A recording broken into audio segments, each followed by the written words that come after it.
ಮರ್ತ್ಯಲೋಕದ ಮಹಾಮನೆ ಹಾಳಾಗಿ ಹೋಗಬಾರದೆಂದು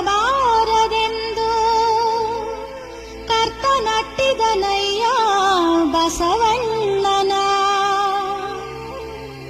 ಆ ಬಸವಣ್ಣ ಬಂದು ಕಲ್ಯಾಣವೆಂಬ ಶಿವಪುರವ ಕೈಲಾಸವ ಮಾಡಿ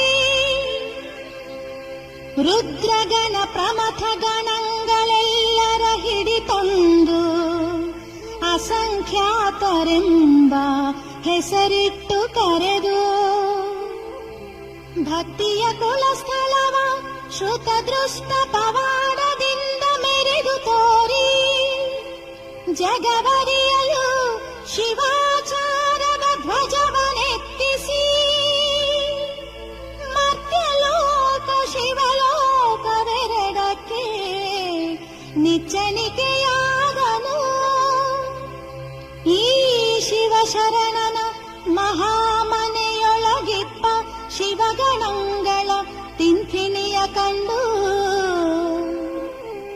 ಎನ್ನ ಮನ ಉಪ್ಪಿ ಕೊಪ್ಪಿ ಓಲಾಡುತ್ತಿ